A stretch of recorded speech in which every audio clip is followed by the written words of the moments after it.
Oh. I don't think I have to do anything here. Oh, that's right. I got that kick-ass belt. Spent almost all my money. Alright, I'm ready to participate in the Fisher's Triathlon. Let's begin! Yeah, I can help you with a phone problem, sure. Also, I figured out why I didn't get the 7 Days to Die update.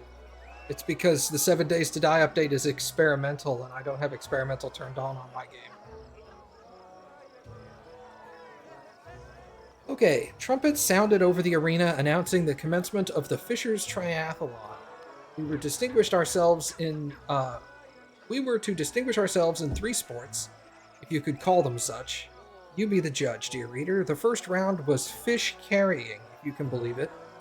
They built narrow bridges over pits of mud and placed barrels on either end. One side gets filled with fish and the other side is empty. The goal is to get all the fish from one side to the other barehanded without falling into the mud. I'm sure this is just what you imagined for a royal tournament. Throwing fish at your opponents was prohibited, but there was one unofficial but well understood rule in the tournament: don't get caught. We had to decide which one of us would participate, as well as how fair we want to play. Let's do stealth. We tried to cheat by discreetly throwing fish at our opponents. We'll use him. Success! Competing honestly amongst such company would be more embarrassing than losing. As Akundayo ran across the bridge with heaps of fish in his arms, he deftly tossed a fish beneath the feet of a Galtran competitor who slipped and fell in the mud. Another fish found its way right into the Daggermark competitor's forehead, sending him alongside the Graltaneer. The judges didn't notice a thing. We won the first round. The second round is untying knots. Competitors would be tied up on poles resembling shipmasts and then had to escape the ropes. We once again had a choice to make. Perception check passed. We noticed the sharpened coin glistening on the Daggermark competitor's mouth, and the Graltan participant had a blade in hand. We exposed the cheaters, leaving us with fewer rivals. Let's do that.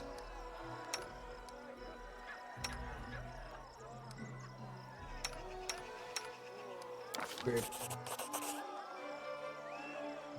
The judges escorted the cheaters out of the arena, with the crowd laughing and whistling all the while.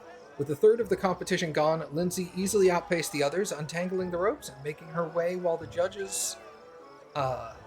judges, while others still wriggled in their bonds like flies in spiderweb. We had won 2 out of the 3 rounds. We seemed to have our victory in the bag, but with the rivals we were dealing with, there was no time to relax. The last round of the tournament was diving for river pearls. Huge tubs were filled with mussels in the river, and some empty jars had been placed on the side set of scales. We'd have to open the mussels with our bare hands, gather the pearls, and deposit them in our team's jar. Of course, if playing fair wasn't a priority, we could try weighing down our jar with other things as well.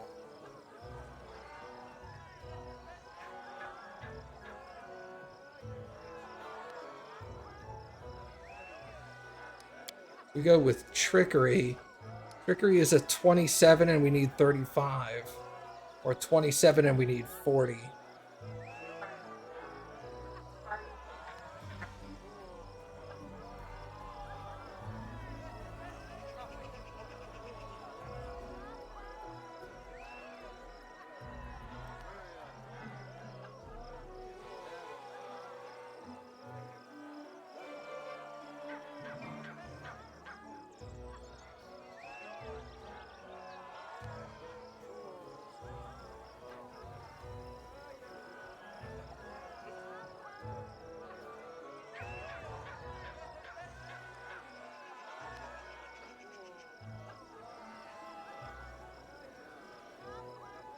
Okay, sorry about that. Cappy's being annoying, everybody. There we go. I was like, either she didn't hear me or she's like actually bothered. That's okay. So all I'd really need to do is roll an 8 or better. Let's go with Trickery. Failed. The opaque jars on the scales just begged to hold on to more than pearls, but the judges were more careful here. As soon as Lindsay tried putting just one little innocent pebble into our jar, she was caught red-handed and escorted from the arena. Crowd laughing and whistling. Meanwhile, some of the other participants used the distraction to put stones and nails in their jars. Sag. Well, 2 out of 3 ain't bad.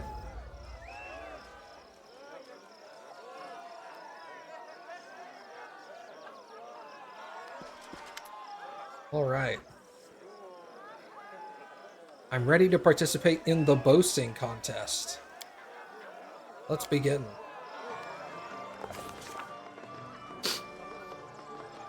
The tournament continued with the boasting contest. The first participant, a man from Daggermark, stepped off onto the podium and told a raunchy story about him sneaking into the Temple of Calistria and seducing all the priestesses, including the High Priestess, in a single night.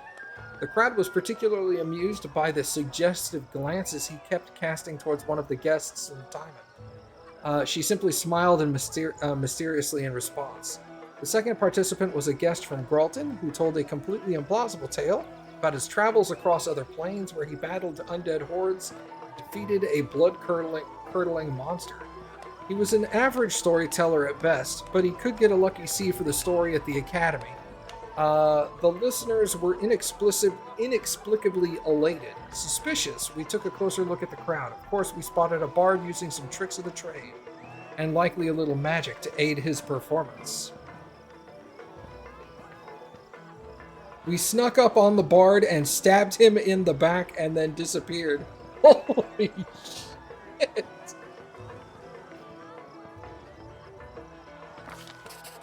Success!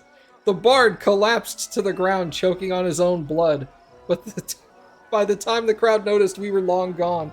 Needless to say, the audience's impression of the Gralton participant performance was ruined. Then it was Patox's turn. The kingdom's honor was represented by Anamede Belvara, a sweet-voiced singer whose smile could win over the most withered of hearts. Anamede, but while her voice was smoother than silk, her words stung like arrows. Hey, what's up, Talon?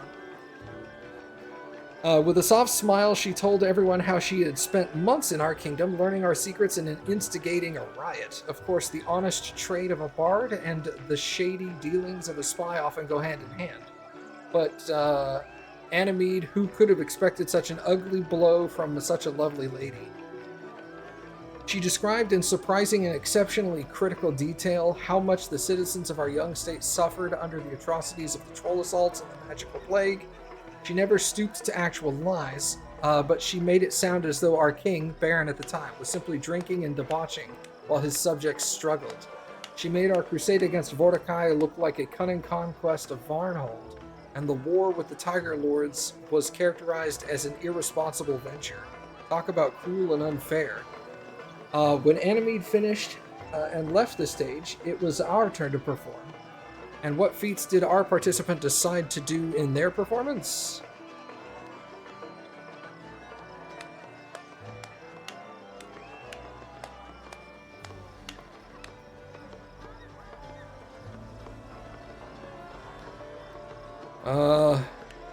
Intimidate. In response to her story, he recounts how we dealt with Tartuccio, another one of Iravetti's spies.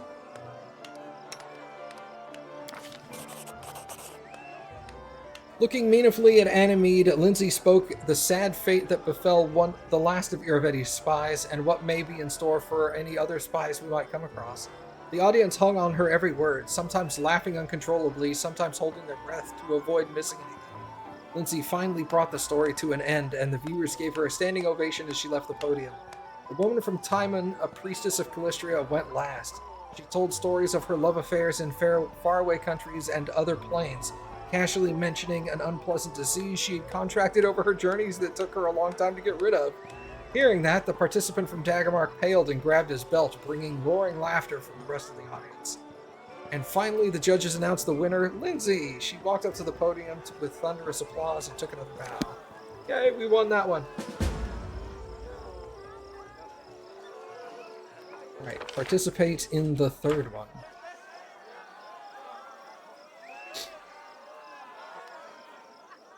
We're doing pretty good. 2 out of 3 on the first one. A definitive victory in the second one.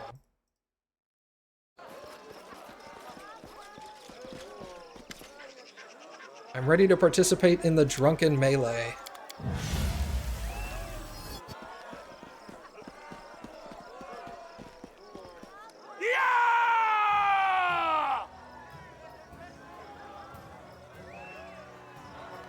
Timon Brawler, Daggermark, Gralton, Patox, and Myvan. Let's go for the Timon.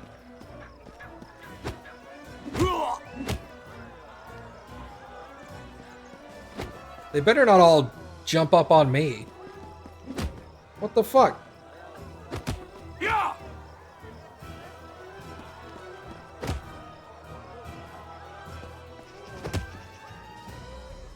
Why is everyone against me?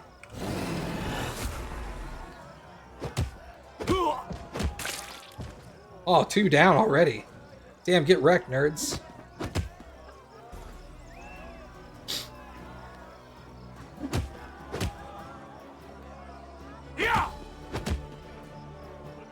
Out of my way! That's the guy from Patox.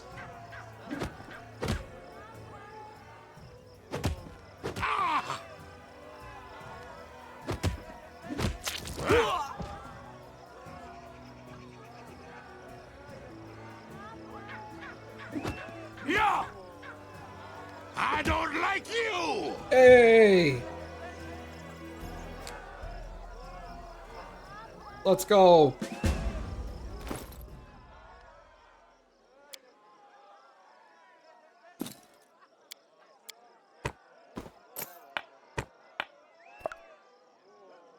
Where the heck's my actual... Oh, my armor's over here.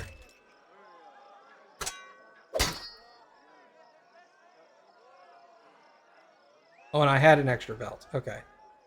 It won't let me... I had that.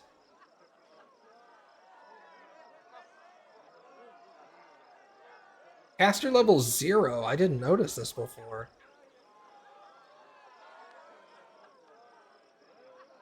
Oh, charges 0. Owner of this book reads 1 new chapter every time on rest, granting the benefit until the next rest depending on which companion the chapter is described. Chapters are selected randomly.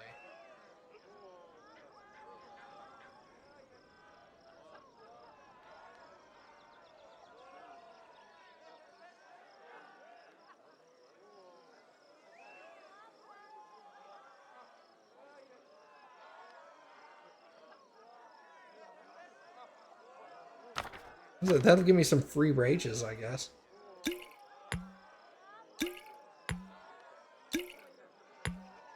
Thinking that's what it's gonna do.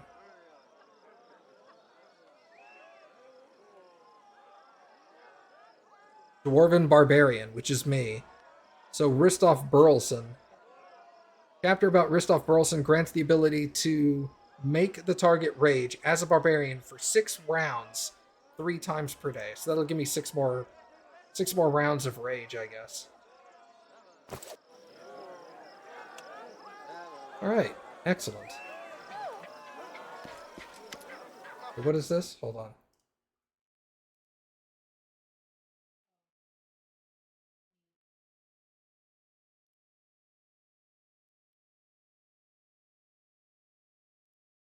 Perfect. That won't be a problem. Yeah, I didn't think it would. Nah, I've dealt with that before.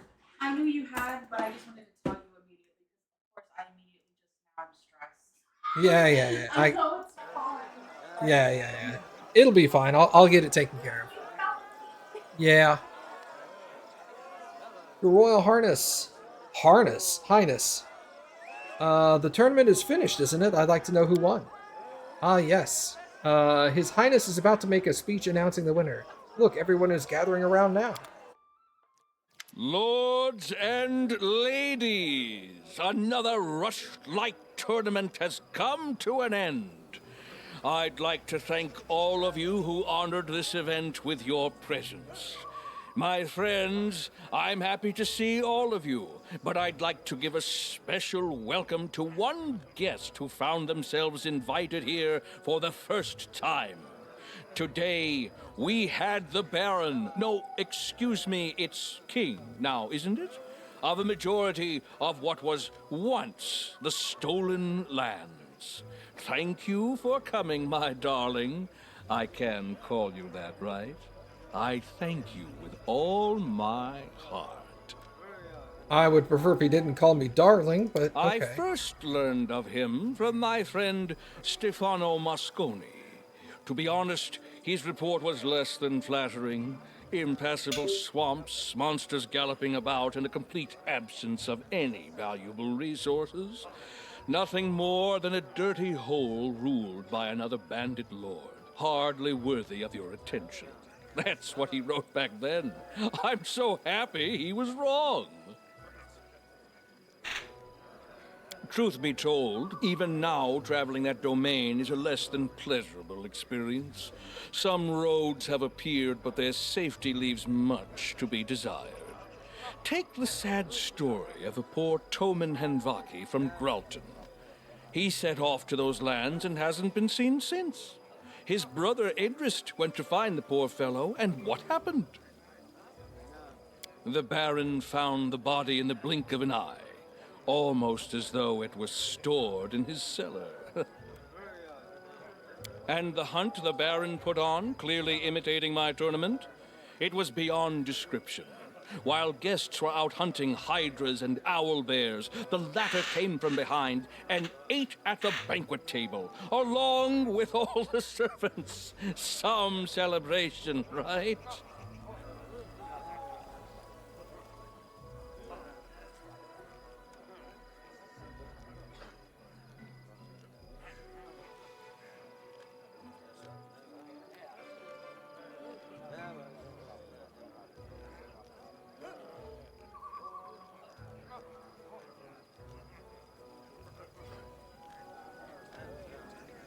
Let's try to intimidate him. They all have the same role. I could also stay quiet, but... I did. I went like this. Let me look under it, and I took it. Oh, Tater, I'm having a bad time. Are you okay, I Kathy? don't know. I got Okay. stress. I'm fine. Okay. I'm gonna try to intimidate him. They all have the same role. Iravetti, my friend, it's uncomfortable how much attention you lavish upon me. How about your kingdom?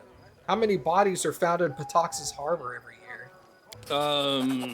Yes. Well, I believe we've fallen a bit off topic. Success! All I really wanted to get at was that His Highness is a personage truly as extraordinary as his lands, and I'm happy to see him at this celebration.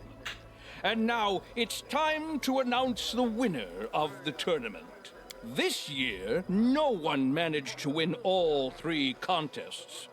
Since the victories all belong to our neighbors here and Pitex, as the chief judge, I'll be rewarding the prize to Pitex for their grace and skill. Diplomacy. Awarding yourself the prize? Such a regal thing to do. I applaud you. A joke! I was joking. You won 2 contests of the 3. The prize is rightfully yours. Let's hear it for the winner. Your Highness, if you please. I know you're not exactly a master of ceremonies, but please try to say something articulate to my guests.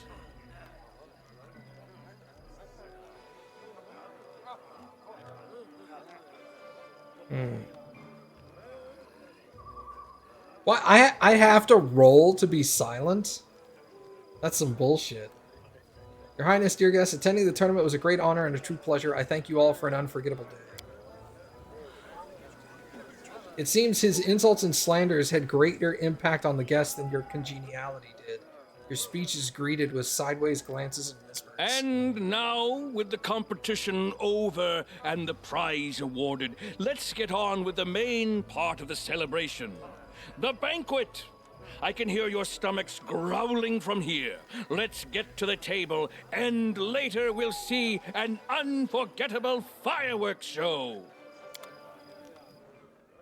God, what a cockbag. I don't even know what the prize was. May we have a moment of respite? What did I win? Lesser Ring of Ultimate Protection.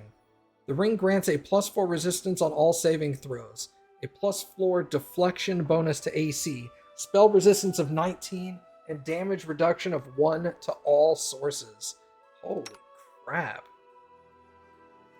+4. Okay, so if I take this off, it goes to 42. This will give her +4 resistances. Spell resistance and damage. Yeah, let's give her that, since she's our frontline fighter. And then I'll put this on me. 31.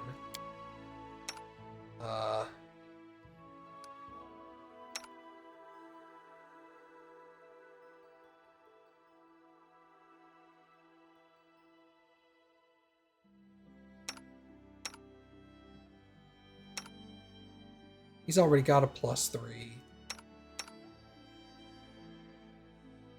Channel energy twice more per day.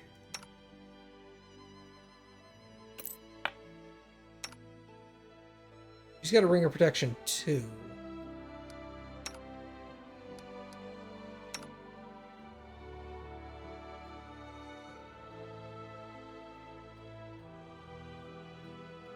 Yeah, he has +2 to AC and damage reduction of 2, which is better than +3 to AC in my opinion. I guess we'll just sit there like that. So her cloak is bad except for a +4 competence bonus to command. Or combat melee defense, or whatever that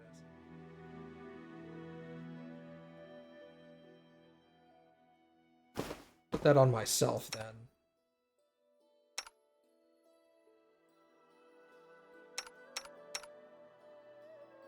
+3, what does he have? +2 natural armor and +4 on resistances for poison, sleep, and paralysis. So he has specific ones. We'll give him this one. Interesting mix of stuff we needed to do. Alright, let's dispose of the river pirates, that's right.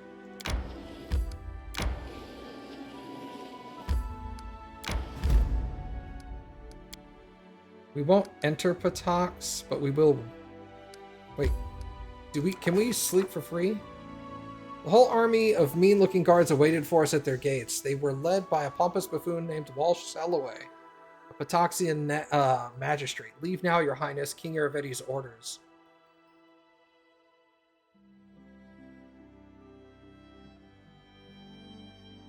We turn away. Alright, let's rest.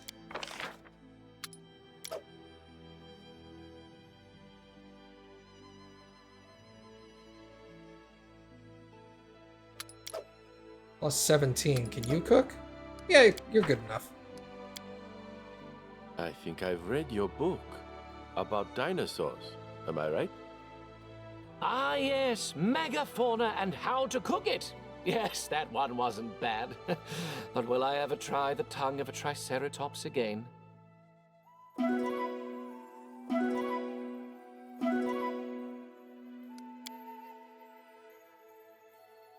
Alright, if I do this, changing the group will take 8 hours. Not a problem. There we go. Now, you can use a better ring of protection. What is your belt? +6 bonus to dex. And damage reduction +5, except for slashing.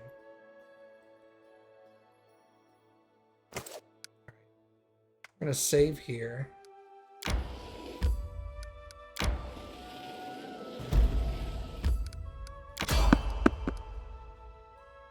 Random encounter right before we got there? Interesting. Our travels brought us to the little town surroundings in pursuit of a dastardly river pirates who preyed upon innocent merchants and travelers. It would have been nice to march in and knock some skulls together and call it a day, but rumors suggested that we were heavily outnumbered. Even worse, the villains had set up a camp in a defensible position in the side of the boats, protected by the river on one side, a thick forest on another, and a sticky swamp on the third. Had a bunch of sentries watching for intruders, and we were in trouble. Thank goodness our fearless leader had a plan.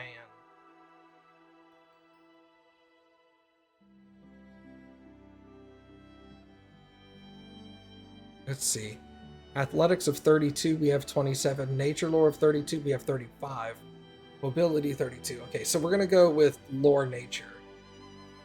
We circled around and approached from the woods, seeking the same game trail or other path that could lead us through the undergrowth. Success.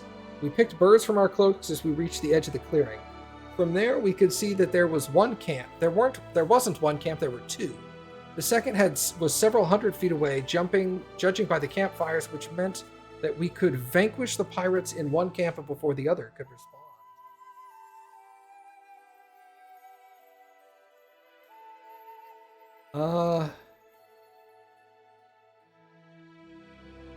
Let's sneak closer and launch a surprise attack. Undergrowth and tents gave lots of cover as we made our approach, launching a surprise attack. Before the pirates could respond, we had already felled several of them. So it's going to jump us into a battle, I'm assuming. I shall end this suffering.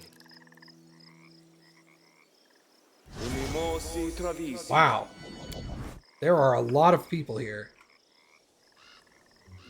Pirate Bard and Brawler.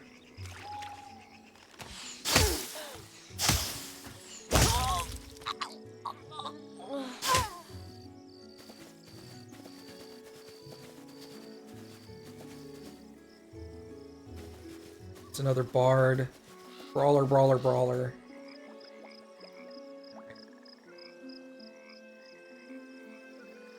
Brawler over here. You come around this way. Let's see if he can take on this Brawler.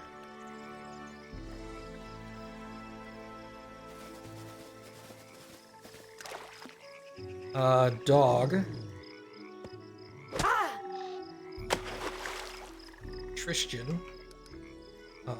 Let us... Did you get blessed? Nope, he did not get it. Okay, that's fine.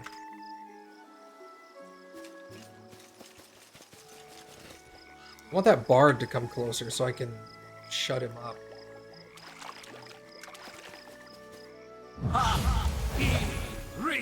Aced, huh?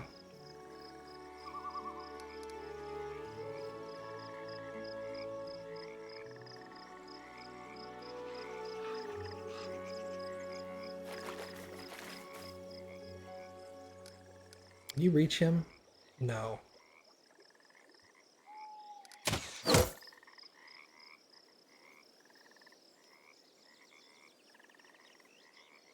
I can't tell if this works. Pirate Bard succeeded at a saving throw. Okay, that's fine. Valerie all the way up in there. She'll be fine. Is that an archer? Brawler, but... Cleric and an alchemist. Interesting. Ekun.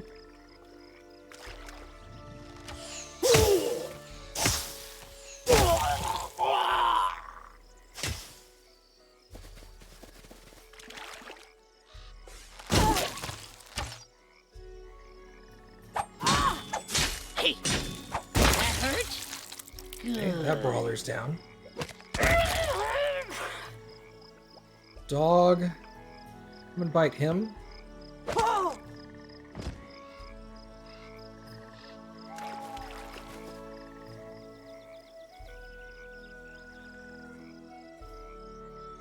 Repent!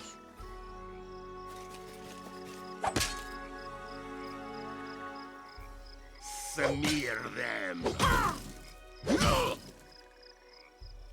Oh, Jubilus is all the way up there? Damn, okay. What are these guys? Are they evil? Neutral humans. A clever ploy.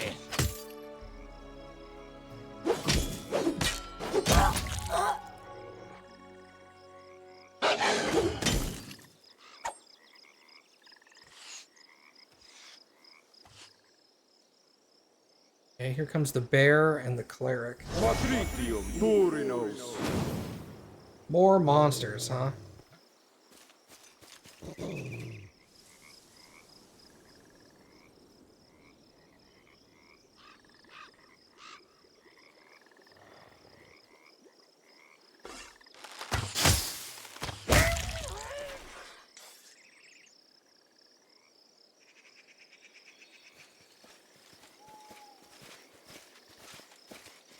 These people from the other camp. Rashala Vaskari. A voice cuts through the din, roaring with such indignation that the fighting momentarily stops. What's going on here? Who dares attack my camp? The speaker is a suntanned woman wearing light blue traveling clothes with high boots, and an embroidered heron adorns one of her sleeves. Well, this throws some sand into the clockwork. The blue outfit and the heron insignia indicate this is an important member of the River Song Trading House in Patox, not a pirate. In fact, I'd say that makes us look like the pirates now. She draws her weapon and takes a menacing step forward. I don't know who you are, and I don't have any patience. I have to hear your excuses is as short-lived as you are. If you have something to say, make it good. Behind her, you can see more combatants approaching. Recall what you can about the woman's heraldry. The blue outfit and heron insignia indicate that this is an important member of the Riversong Trading House of Patox, possibly a member of the controlling family. Joffrey Vaskari leads the house, and this might be his sister, Renshala. As you look down at your enemies you've slain, it seems you haven't attacked a pirate, you've killed influential merchants. This is all a terrible mistake. A well-dressed woman glowers at you. Explain quickly.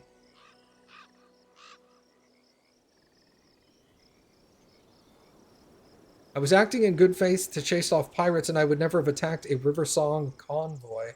Someone provided me misinformation, likely because they stood to profit if we killed each other. At last, a hint of wisdom. Yes, you are right. She thinks for a moment before continuing. Lucid, what's up, man? Mindy arrive. Hell yeah. Perhaps I was hasty to dismiss you as anything but dim-witted brigands. I am Renshala Vaskari of the Riversong Trading House, not a pirate. Who provided you with this information?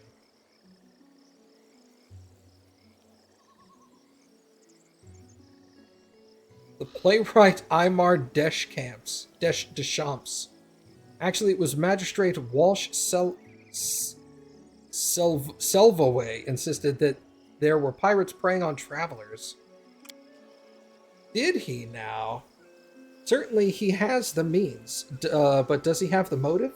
Bringing any harm to me would just foment chaos in the region. And he's a servant of King Iravetti through and through. Do you have a theory? If he knows you travel with so many guards, maybe he hoped I would die during the attack.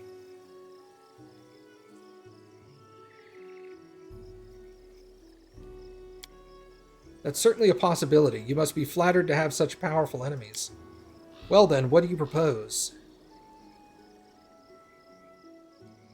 We join forces and uncover the truth. Renshala smiles, grows slowly as if she's contemplating devious possibilities.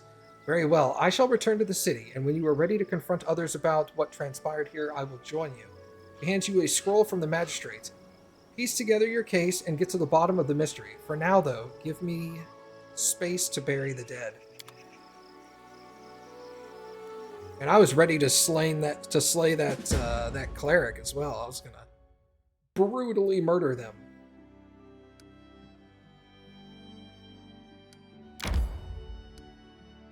Place cannot be visited.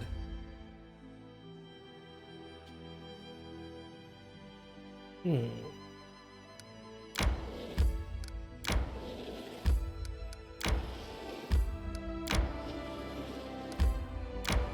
There's a lot of twists and turns here.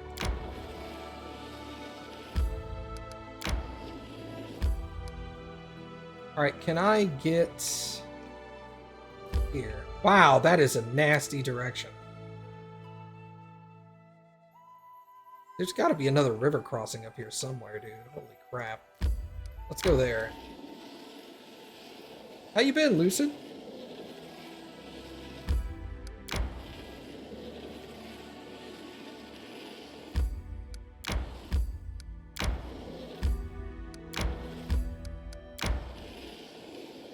May we have a moment of respite? Sweaty mostly? Bro, I feel you. Alright, let's look at this real quick.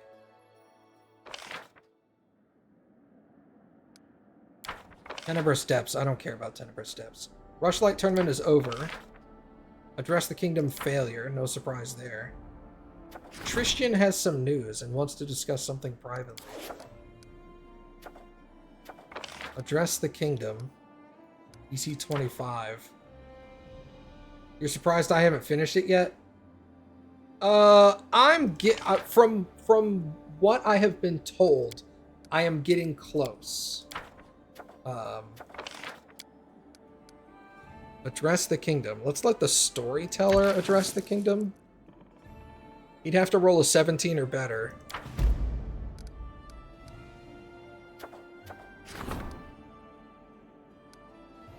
+6, so that's a guaranteed failure. That's a guaranteed failure. Cobblestone Druids. That's a guaranteed failure.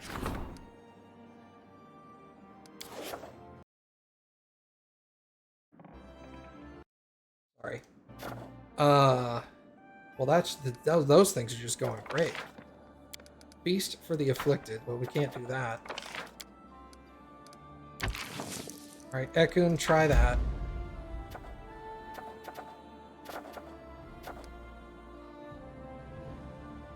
Apparently this is the second to the last chapter, and the final chapter is like a fraction of the length of all the others.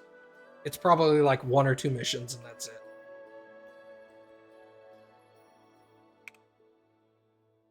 Manage.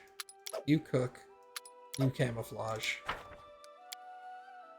Nok-Nok feels not so good. Nok-Nok will vomit. World is hurling. Head light. So it was you who stole my glasses. Take...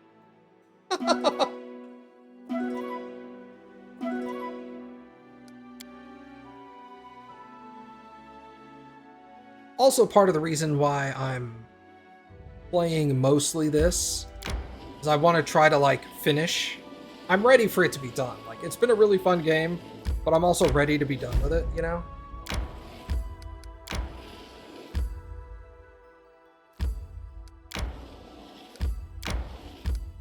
Let's go to Hemlock Island and see what this is. Reaching the wooded isle, we stop to look around. The locals living around the lake fully believe the place was cursed. Day and night, colored lights supposedly appeared around the island, and some brave souls would even watch them fly over the water. The local legend said that anyone who saw the lights would definitely disappear. If not that night, then within a month for sure. We didn't see any lights, though the island seemed forlorn and completely uninteresting. Silent, gloomy pines loomed over the gray rocky shore. Narrow path disappeared into the woods. Let's go down the path. Whoever made the path clearly didn't use it often. We could barely make it out amongst the ferns. We had to walk single file along the path as branches from the crowded bushes grabbed at our sleeves and backpack straps, only to hit the next person in line as we'd passed. The forest grew taller and thicker and even darker. The air suddenly grew intensely humid as clouds of milky white, incredibly thick fog flowed up from the ground. And believe me, dear reader, when I say incredibly thick, it was thick. We're not talking like how an innkeeper might talk up his soup. It became impossible to see past our own noses, and it was like our ears had been stuffed with cotton. The air itself became so dense it was like walking through water. We had to navigate by touch, and we could move only half as fast as we had been going. Thorgrim, who had been walking last, was forced to stop. With great difficulty, he could barely make out the muffled and worried voices of his friends ahead. Something had to be done.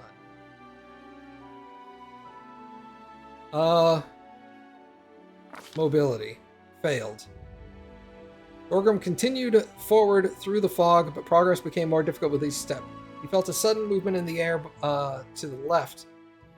He flew forward, having been pushed hard in the back. Failing to keep his balance, he fell into the sticky mud. At that moment, he just barely spotted a pair of pale hands reach out, grab his bag, and then disappear into the fog.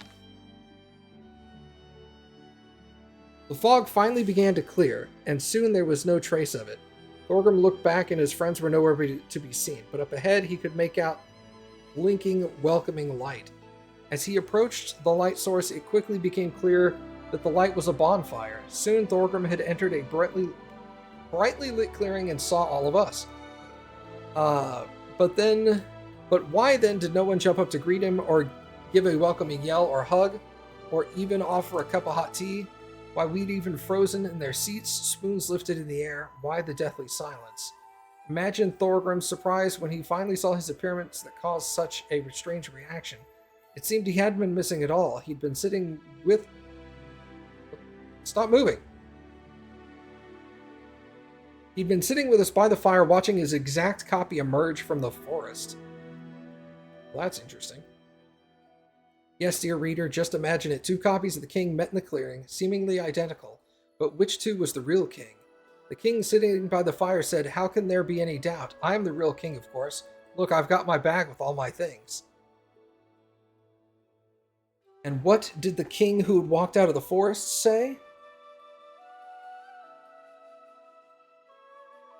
"I can tell you exactly how many meals we carried on us down to the last pack of hardtack. Can he do the same?"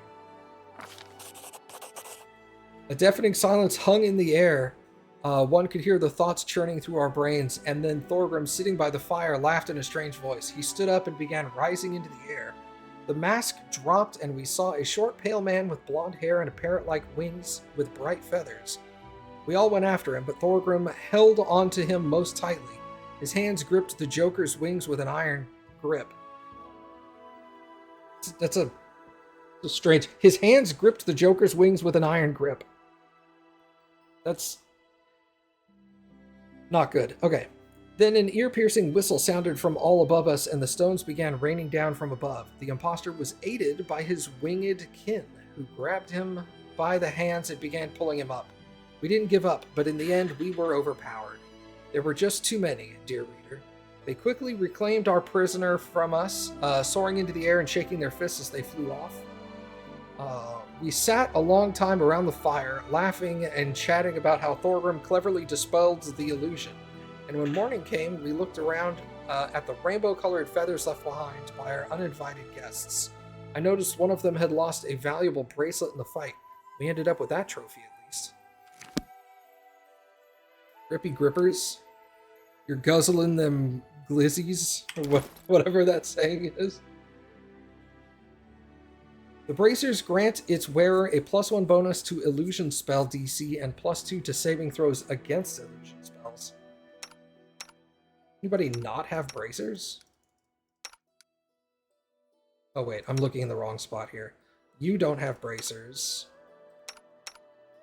I mean, you're the best one because you have some magic. I don't know if he has illusions, though. He has blur, that's an illusion. Greater invisibility, nice. Okay. Bro, have I not done my spells again? Oh, I'm an idiot. Let's do another greater invisibility. Stone skin communal. Spell resistance is self, right? Yeah. What about you?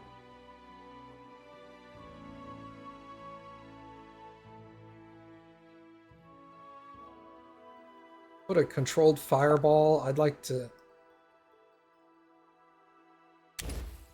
Controlled fireball there. There we go. You don't know what a glizzy is, but you're destroying some tacos? I think I'm having tacos tomorrow. Happy said yes.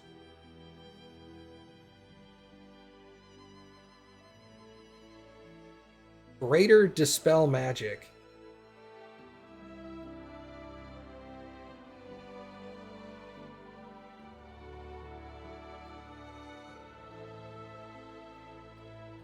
I don't know about that.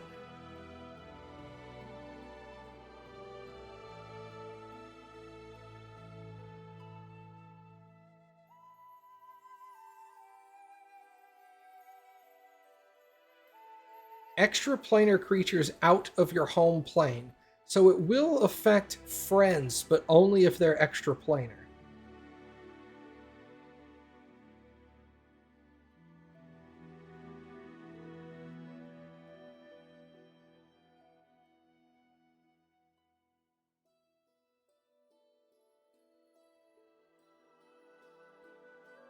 What is Chains of Light? A creature targeted by the spell is held immobile by glowing chains composed of pure light. The creature is paralyzed and held in place, but may attempt a new saving throw each round.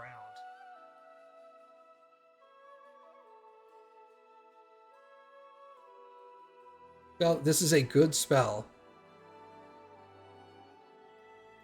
Given that, so that can chain anything essentially. Greater Restoration. Yes, please.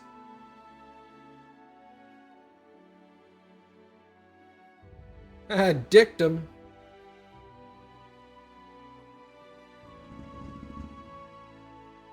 Any non-lawful creatures within the area of effect suffer the following effects. Waves of Ecstasy. Giggity.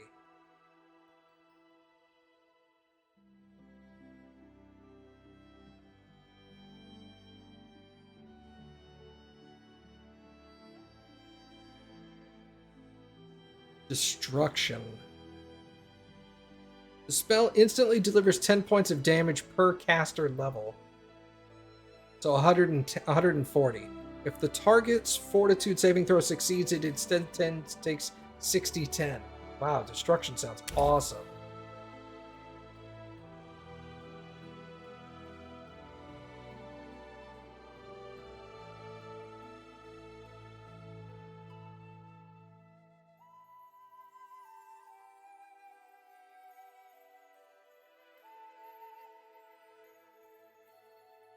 Umbral Strike? What's that?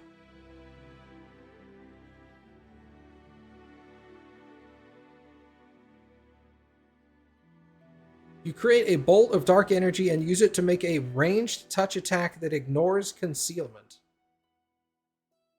Does that mean it would ignore my blindness?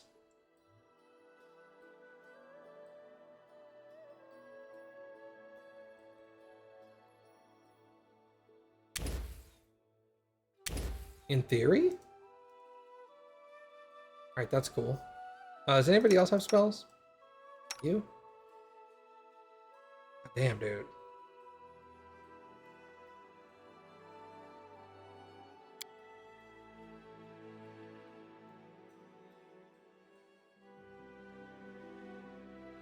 Oh, Blessing of the Salamander sounds awesome. Freedom of movement. Let's, yeah.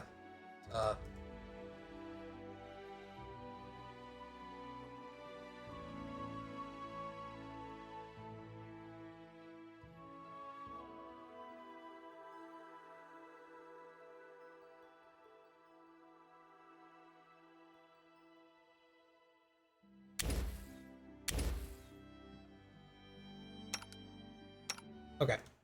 Whoop. That's not what I wanted.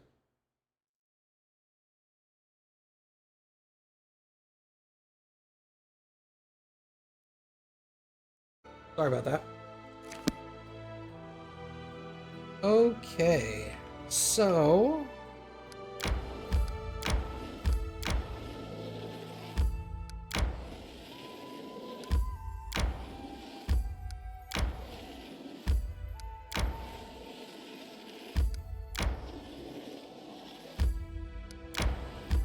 Mysterious shrine. Let's go here.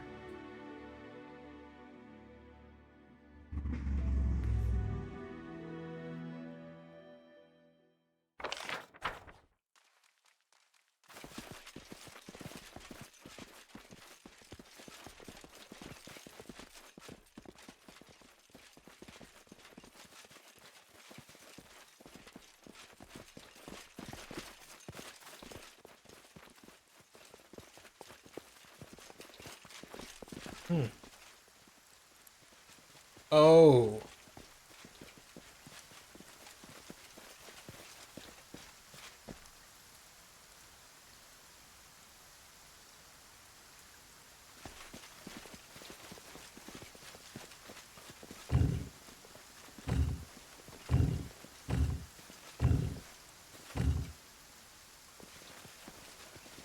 Well, I don't know what to do here. So that's the second one. Will this I've ever found. end?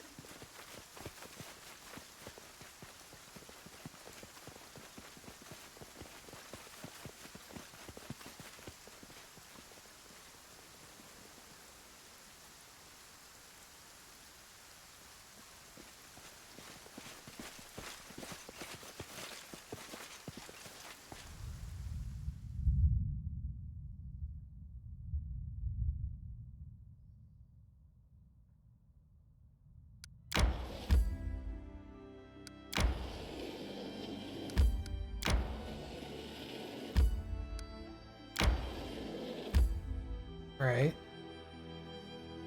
Let's go here.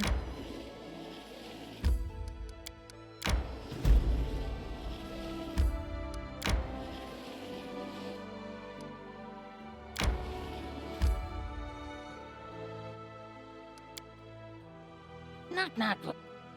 Simple.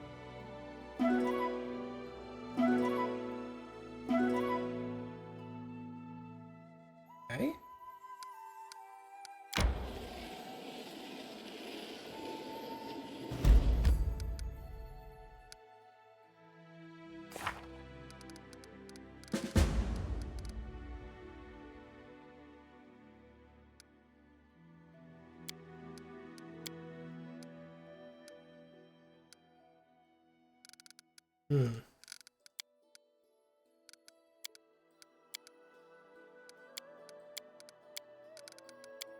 River's Justice. Dispose of the pirates.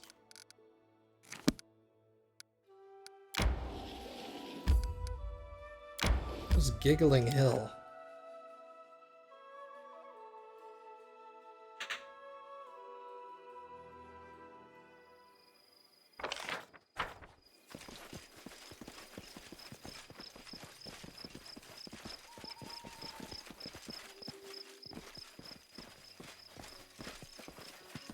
Oh, another one.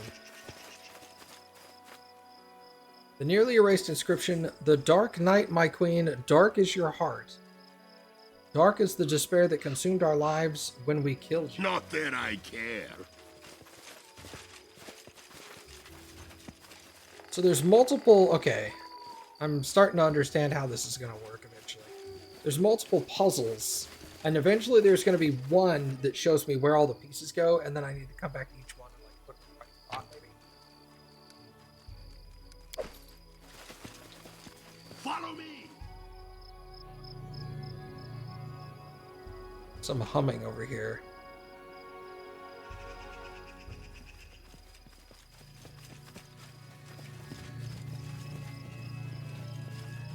What's this about? What's this? Another door? Thank you, Cappy. I grant you death.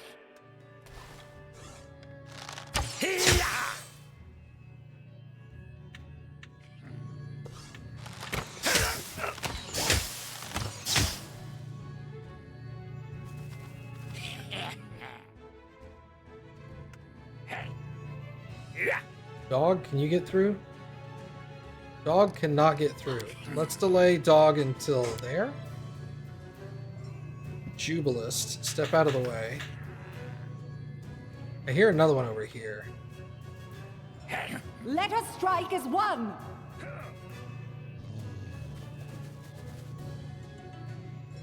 Dog? There we go.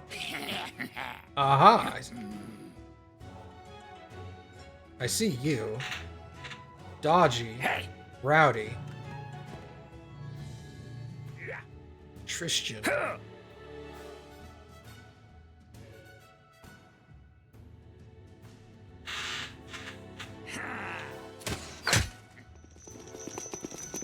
Hello.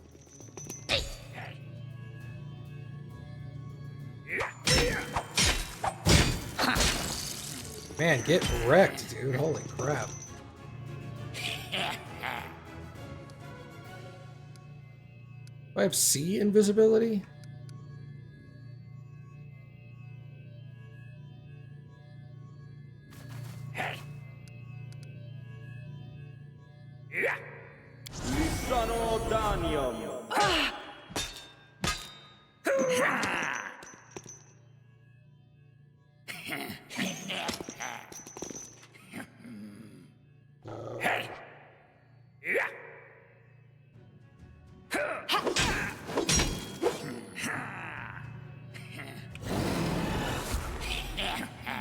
I'll split you in half.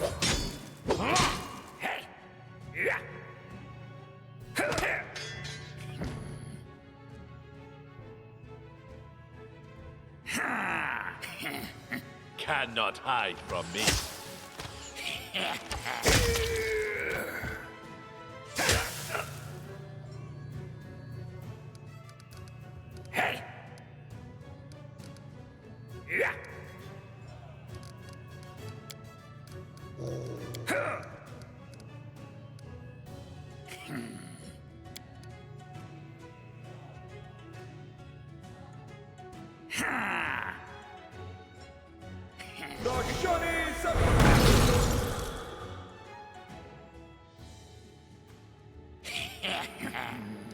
So what did that actually do?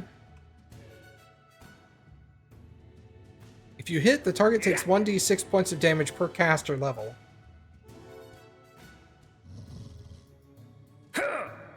(14d6) negative and cold. Ah, I got you. And that's a lot of damage to him. Plus, it also put blindness. Man, that's sick. The fact that that's not affected by me being blind is awesome. Nok-Nok used to lighting enemies on fire first. Ooh, that one will cheat.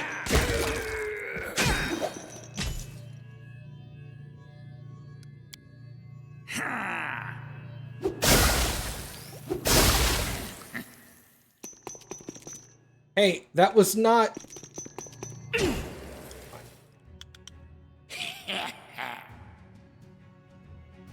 That was not incentive to get you to do that. That's that guy. This dude.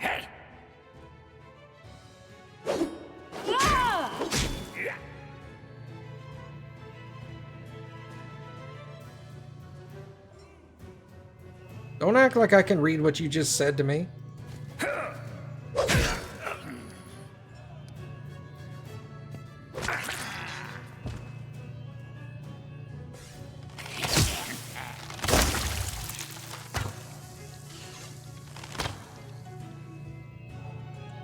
Who is this? This is Tristan. Yeah, sure. Shoot this guy right here.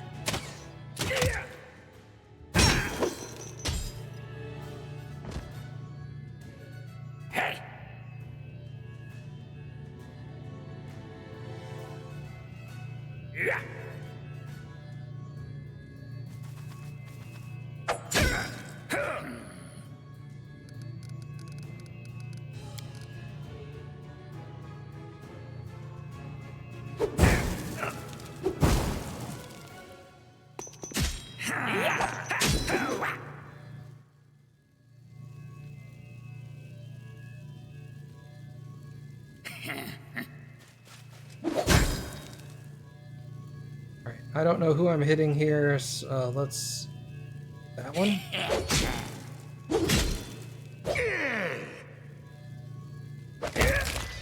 One down, okay.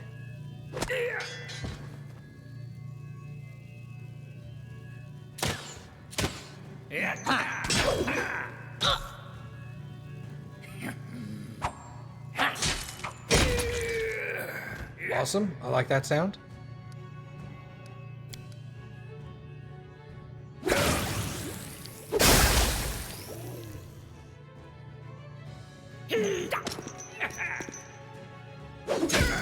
Justice!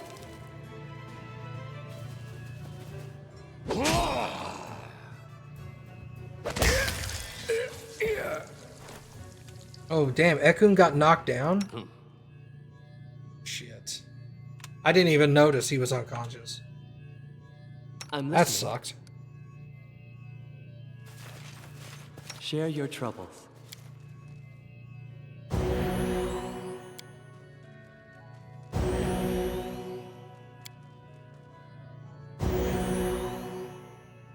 Alright. I just hit something. What did I hit? Took a screenshot. Damn it.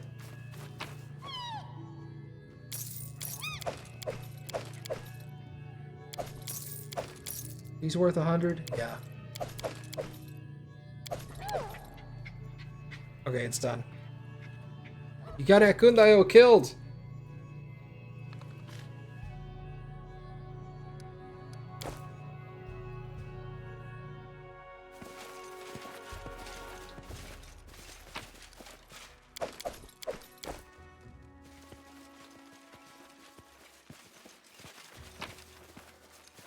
Man, those look sick. Thundering Claw of the Bear God.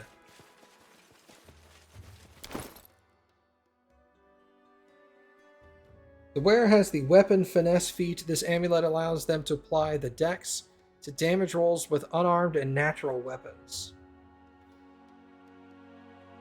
This is a one-handed scimitar. Shock Thundering Wrath of the Bear God. What the hell is that? Any creature struck by a crit, either from a natural attack or from this scimitar, becomes the target of lightning, as per the Call Lightning Storm spell. 5d6 damage with a 24 DC. All natural attacks... Damn, that's... That weapon sounds awesome if I was a scimitar user. I think next time I might be a fighter that uses, like, dual scimitars or something. Because there are some really high-end scimitars in this game. I've gotten a bunch of, like, really good scimitars.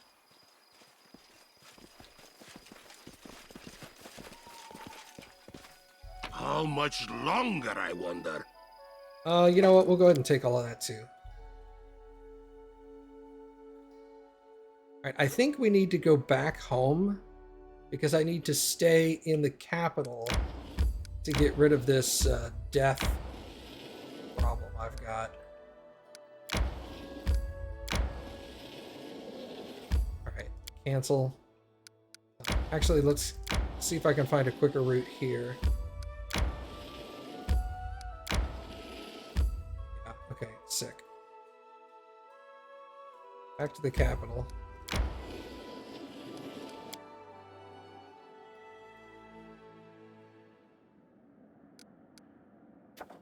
Visitor in our castle, Octavia and Ragongar want to talk. Law of the Pike. Oh, we wouldn't be able to do that anyway.